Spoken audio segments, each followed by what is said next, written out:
5, 4, 3, 2.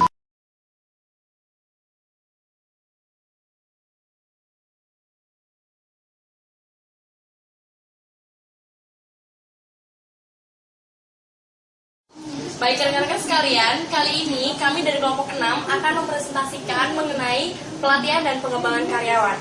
Sebelumnya kita jauh membahas mengenai pelatihan pengembangan karyawan ini, saya akan memperkenalkan anggota kelompok 6. Yang pertama ada Sarik Mahardika, yang kedua ada Indra Maimuna, yang ketiga ada Diarini, yang keempat ada Rizky Dwi, selanjutnya ada Firdi, selanjutnya ada Ahmad Zainul, ada Satya Rama, ada Entin Indiani, ada Rini Umaida Dewi, dan yang terakhir adalah Tanita Intan. Baik, untuk materi pertama saya akan menyampaikan mengenai memberikan orientasi karyawan. Rekan-rekan, apakah rekan-rekan mengetahui apa sih sebenarnya orientasi karyawan ini? Orientasi karyawan adalah usaha dari perusahaan untuk memberikan informasi kepada karyawan baru mengenai latar belakang perusahaan agar mereka mengetahui sebenarnya bagaimana sih perusahaan itu. Nah, di dalam orientasi karyawan ini tidak hanya disampaikan mengenai peraturan-peraturan di perusahaan ataupun bagaimana prosedur kerja, tapi lebih dari itu. Yang pertama ada orientasi tingkat dasar. Orientasi tingkat dasar ini adalah orientasi di mana perusahaan memperkenalkan mengenai peraturan dan prosedur kerja. Selanjutnya, dari tingkat dasar ini, karyawan akan diantarkan menuju penyelia.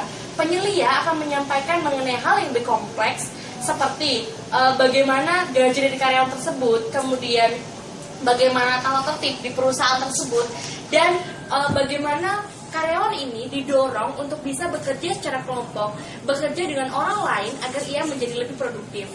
Nah, rekan-rekan sekalian, orientasi ini dapat dikatakan berhasil jika dia memenuhi beberapa kriteria. Di antaranya, yang pertama, jika karyawan sudah mampu bekerja secara kelompok dan dia mampu merasa nyaman di lingkungan tersebut. Yang kedua, bagaimana karyawan sudah mengetahui visi dan misi dari perusahaan tersebut. Dia mengetahui bagaimana perusahaan di masa yang lalu, di masa kini, dan bagaimana di masa yang mendatang. Dan yang terakhir adalah orientasi dikatakan berhasil jika dia sudah bisa mengetahui apa sih yang harus dia kerjakan dan apa sih yang harus dia capai di perusahaan tersebut agar dia menjadi karyawan yang produktif dan bisa meningkatkan pendapatan dari perusahaan. Demikian presentasi dari saya. Untuk slide selanjutnya akan dijelaskan oleh rekan saya. Terima kasih atas kesempatannya. Di sini saya akan menjelaskan tentang proses pelatihan. Ada 3 poin dalam proses pelatihan. Yang pertama yaitu konteks pelatihan strategis.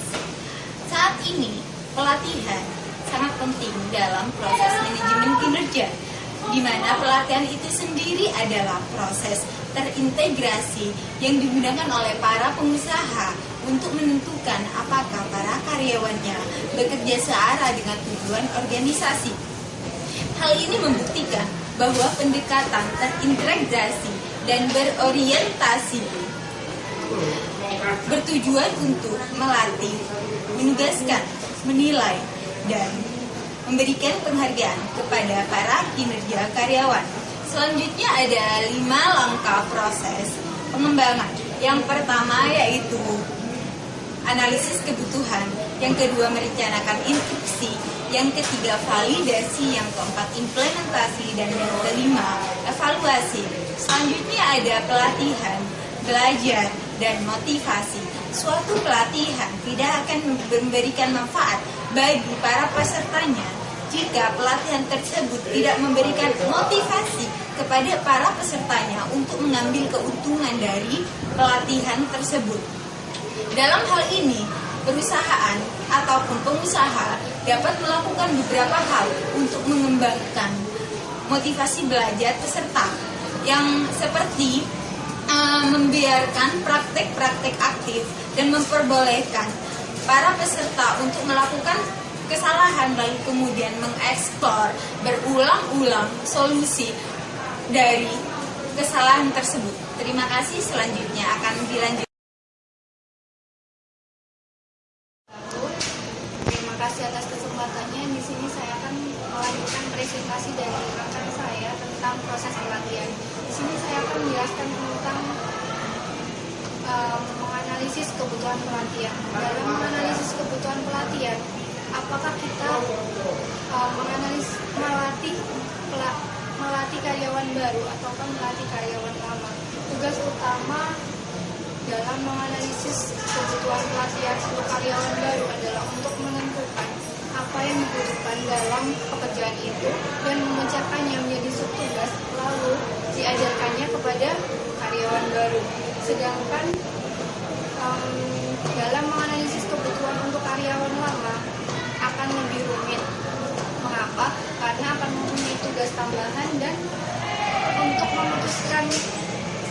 memutuskannya pelatihan adalah apakah pelatihan adalah solusinya. Sebagai contoh, prestasi mungkin menurun karena standar yang tidak jelas atau kurangnya motivasi. Lalu ada analisis tugas, penilaian kebutuhan pelatihan untuk karyawan baru. Yang dimaksud dengan analisis tugas adalah studi yang rinci dari pekerjaan untuk mengetahui keterampilan khusus yang dibutuhkan, seperti Java dalam kasus pengantar web atau wawancara dalam kasus seorang penelitian. Selanjutnya ada analisis prestasi, penilaian kebutuhan pelatihan untuk karyawan lama. Yang dimaksud dengan analisis prestasi adalah mengetahui bahwa ada defisiensi prestasi dan menentukan apakah defisiensi itu harus dikelola melalui pelatihan atau dengan cara lain. Di sini ada beberapa metode untuk mengidentifikasi kebutuhan pelatihan karyawan lama, termasuk kinerja dari penyelia, rekan kerja, dan diri sendiri yang bisa berupa data yang terkait dengan kinerja pekerjaan itu. Misalnya produktivitas, absen dan keterlambatan, kualitas kerja, dan lain sebagainya. Slide selanjutnya akan dijelaskan oleh rekan saya. Terima kasih atas kesempatannya.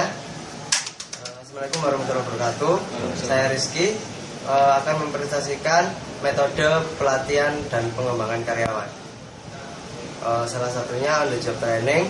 On the job training itu di mana seorang karyawan dia berarti sambil langsung terjun dalam pekerjaan tersebut. Jadi dalam pelatihan ini dia dibimbing oleh mentor atau karyawan yang sudah ditugaskan, yang lebih berpengalaman untuk membimbing mengerjakan suatu pekerjaan tersebut. Yang kedua, magang. Magang itu adalah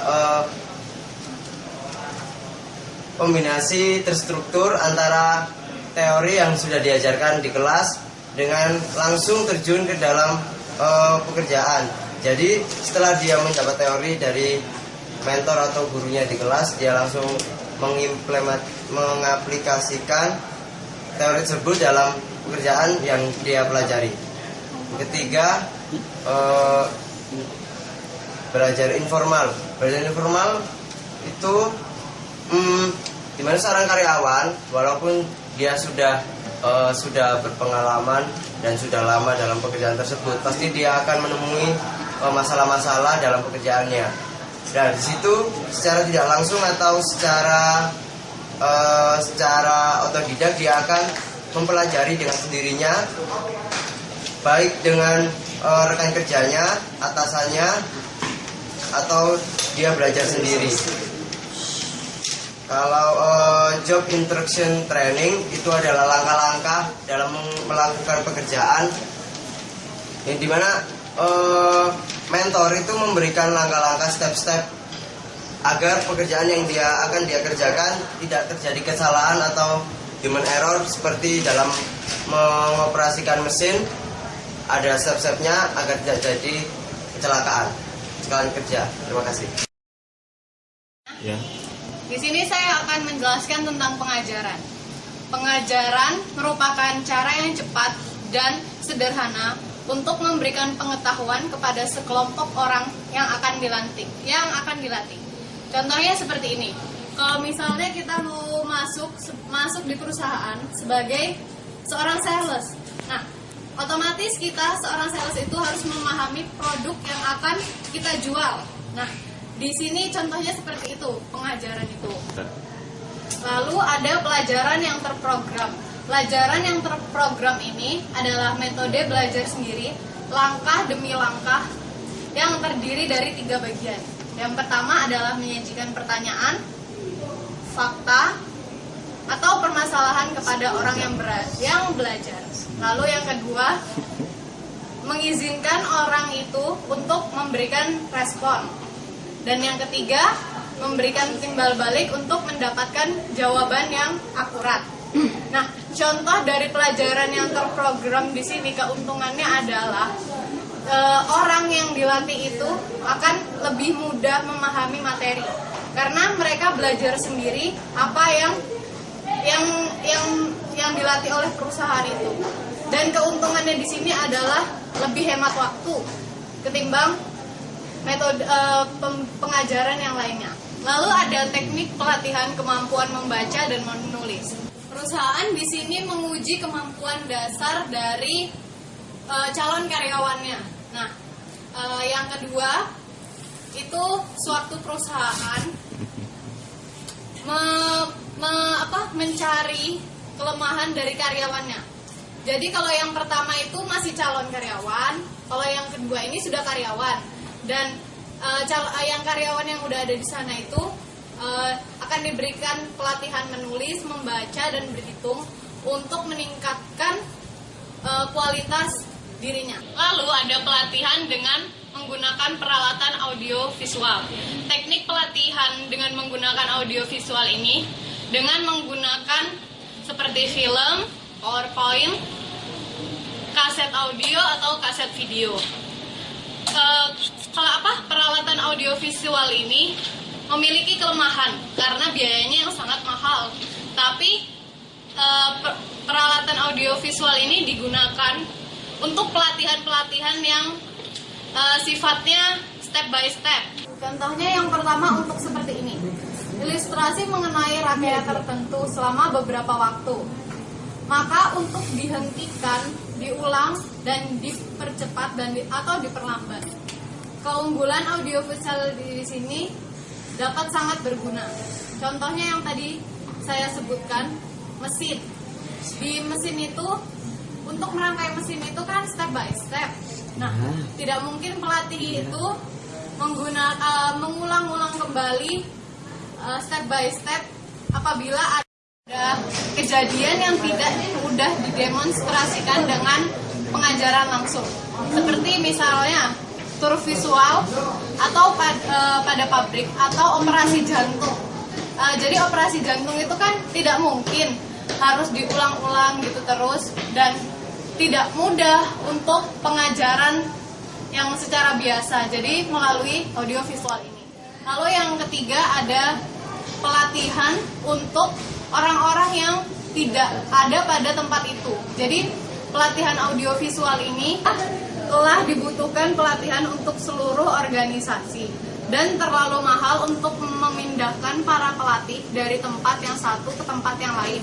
Misalnya, orang yang dilatih itu berada di tempat lain di mana diadakan pelatihan. Nah, maka dari itu audio visual ini sangat dibutuhkan untuk pembelajaran ini.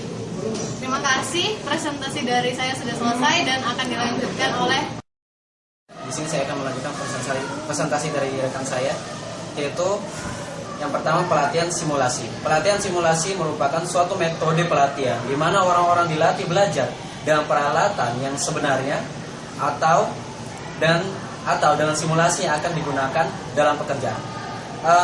Tetapi karena terlalu mahal atau terlalu berbahayanya melatih karyawan pada pekerjaannya, itu seperti misalnya menempatkan para pekerja baru pada lini perakitan dapat memperlambat produk. Pelatihan tersimulasi mungkin menjadi solusi alternatif yang paling praktis.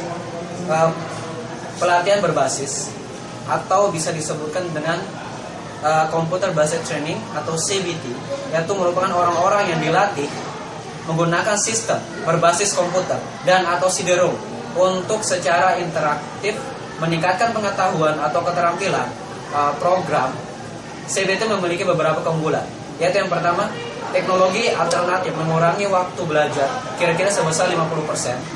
Program ini juga dapat menghemat biaya saat dibuat dan diproduksi. Dan selanjutnya, ini pelatihan jarak jauh. Pelatihan jarak jauh ini mempunyai beberapa metode. Yang pertama adalah telelearning, yaitu dengan telelearning seseorang pelatih di lokasi pusat pengajaran kelompok karyawan di lokasi jauh melalui sebuah televisi. Yang selanjutnya yaitu konversi video. Konversi video yaitu perusahaan menggunakan video konversi untuk melatih karyawan secara geografis saling terpisah jauh dari pelatih. Selanjutnya pelatihan internet. Pelatihan internet yaitu banyak perusahaan memperbolehkan karyawan mereka mengambil kursus secara online. Perusahaan memperbolehkan karyawan mereka mengambil kursus online seperti Clickkeyword.com. Perusahaan lain menggunakan internet. Perusahaan lain ini menggunakan internet atau intranet milik mereka untuk memfasilitaskan pelatihan berbasis komputer. Ya, terima kasih atas kesempatannya. Selanjutnya akan dipresentasikan. Pengembangan manajemen adalah usaha perusahaan meningkatkan prestasi manajemen saat ini dengan menambah pengetahuan sekarang atau masa depan, merubah perilaku dan cara manajemen, meningkatkan kualitas manajemen. Bisa dicapai dengan salah satunya ada 3 contoh: menilai kebutuhan strategis perusahaan, yang kedua adalah menilai manajer, yang ketiga mengembangkan manajer masa kini dan masa depan. Sekian presentasi saya. Assalamualaikum. Saya akan menjelaskan tentang on the job training manajerial. Yang pertama yaitu rotasi pekerjaan. Rotasi pekerjaan yaitu teknik manajemen, di mana dia memindahkan orang yang akan dilatih untuk dari departemen satu ke departemen lain untuk memperluas pengalamannya dan mengenali kekuatan dan kelemahan dirinya. Yang kedua yaitu pendekatan belajar sambil dibimbing, yaitu di mana calon manajemen bekerja secara langsung oleh seorang manajer senior atau orang yang akan digantikan. Yang ketiga yaitu belajar bertindak, di mana teknik pelatihan calon manajemen akan diizinkan bekerja secara penuh untuk menganalisis dan memecahkan permasalahan departemen lain. Yang kedua yaitu teknik di luar pekerjaan dan teknik pengembangan, yaitu ada 8 metode pelatihan. Yang pertama ada metode studi kasus, yang kedua permainan manajemen, yang ketiga ada permainan peran. Selanjutnya universitas perusahaan dan pusat pengembangan di dalam kantor. Yang terakhir pelatihan eksekutif. Sini saya akan menjelaskan tentang mengatasi resistensi terhadap perubahan. Yang pertama ada proses perubahan Lewin. Di sini ada terdiri dari 3 tahap, yaitu melelehkan, menggerakkan, dan mengubah kembali. Melelehkan berarti mengurangi hal yang bertujuan untuk mempertahankan status quo. Yang kedua, menggerakkan, lebih mengembangkan perilaku, sikap, dan nilai yang baru. Yang ketiga, pembekuan kembali, yaitu Lewin mengasumsikan bahwa suatu organisasi akan kembali kepada cara mereka yang lama dalam melakukan digital. Selanjutnya saya akan menjelaskan memanfaatkan pengembangan pengorganisasian. Di sini ada 4, yaitu aplikasi sumber daya manusia, yang kedua aplikasi proses manusia, yang ketiga intervensi teknologi struktur, dan yang terakhir aplikasi OD strategis. Yang pertama ada aplikasi proses manusia, yaitu lebih meningkatkan keterampilan hubungan antar manusia. Yang kedua intervensi teknologi struktur, yaitu secara umum fokus secara langsung kepada produktivitas dan efisiensi. Yang ketiga, aplikasi manajemen sumber daya manusia. Di sini lebih pada penilaian kinerja dan sistem pemberian penghargaan. Dan yang terakhir ada proses OD strategis. Tujuan utamanya adalah dalam penyesuaian perencanaan strategi, struktur budaya, dan lingkungan jual usaha. Terima kasih atas kesempatannya. Selanjutnya akan dilanjutkan oleh rekan saya. Ini saya akan menjelaskan mengenai metode usaha pelatihan. Terdapat 2 permasalahan dasar saat mengevaluasi program pelatihan. Yang pertama, rencanakan studi dalam mengevaluasi pelatihan. Pertanyaan yang timbul tidak hanya apa yang harus diukur, tapi juga bagaimana merencanakan studi evaluasinya. Meliputi perencanaan urun waktu. Perencanaan urun waktu adalah salah satu pilihannya. Hal ini memberikan gambaran dari efektivitas program. Pilihan kedua adalah eksperimen terkendali. Sebuah eksperimen terkendali menggunakan satu kelompok yang mendapat pelatihan dan satu kelompok pengendali yang tidak mendapat pelatihan. Kedua, efek pelatihan yang diukur. Terdapat 4 kategori dasar dari hasil pelatihan, yaitu yang pertama reaksi. Evaluasilah reaksi orang yang dilatih terhadap program tersebut. Dan yang kedua, pembelajaran. Ujilah apakah mereka telah mempelajari prinsip, keterampilan, dan fakta yang seharusnya mereka pelajari. Dan yang ketiga, perilaku. Tanyakanlah apakah perilaku dalam bekerja orang-orang yang dilatih mengalami perubahan karena program pelatihan tersebut. Dan yang terakhir adalah hasil akhir apa yang dicapai dalam sasaran pelatihan. Sekian presentasi dari kelompok kami. Terima kasih.